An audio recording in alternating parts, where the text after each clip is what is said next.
Assalamualaikum warahmatullahi wabarakatuh. Bismillah, alhamdulillah, nahmaduhu wa nusalli wa nusallimu ala rasulihil karim. Wa ba'd.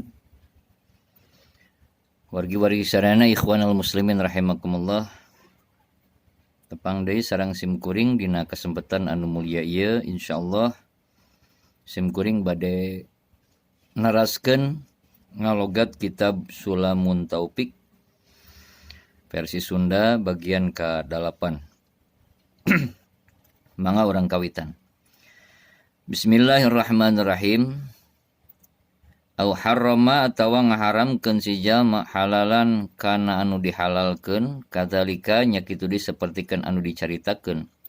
Kal bai'i sapertikeun jual beli, wan nikahi jeung nikah, au nafa atawa ngeuweuhkeun si jalma wujuba mujma'in alaih kana kewajiban anu geus disepakati ku para ulama.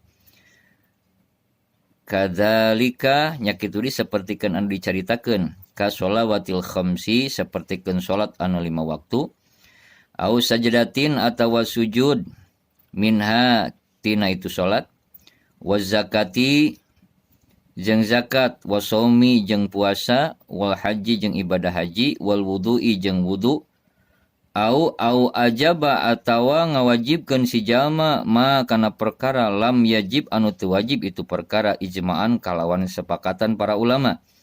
Kadzalika nya kitu disapertikeun anu dicaritakeun.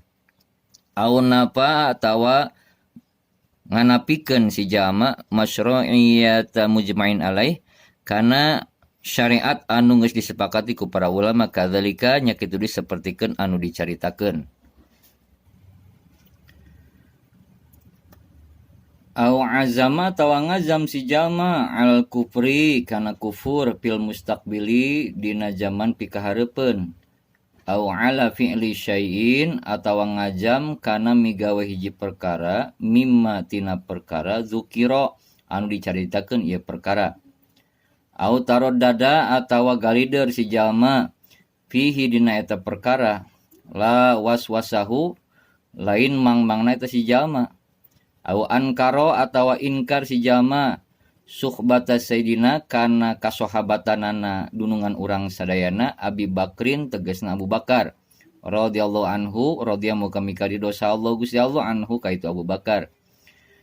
Au risalata wahidin atawa ingkar kana risalana hiji rasul minar rusuli tina pirang-pirang rasul al mujma'i anu disepakati ala risalatihi kana risalahna itu wahid. Au jahada atawa ingkar si jalma harpan kana hiji huruf mujma'an alaih anu geus disepakati ku para ulama minal qur'ani tina Al-Qur'an.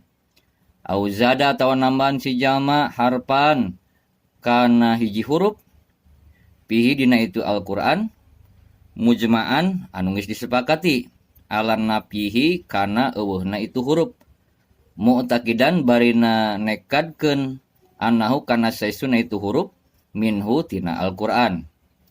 Au kadzaba atawa ngabohongkeun si jalma rasulan ka hiji utusan atawa rasul, au naqoso atawa ngurangan kana martabatna itu rasul, au sogoro atawa au sogiro atawa nganggap remeh si jalma ismahu kana jenengana rasul, yaksudu bari ngamaksud si jalma tahkirahu kana ngahinakeunana itu rasul, au jawaza atawa ngamenangkeun si jalma nubuwata ahadin kana jadi nabi na hiji jalma ba'da nabiyina dina sabada nabi urang sadayana Muhammadin tegasna Kangjeng Nabi Muhammad sallallahu alaihi wasallam. Wallahu a'lam bishawab.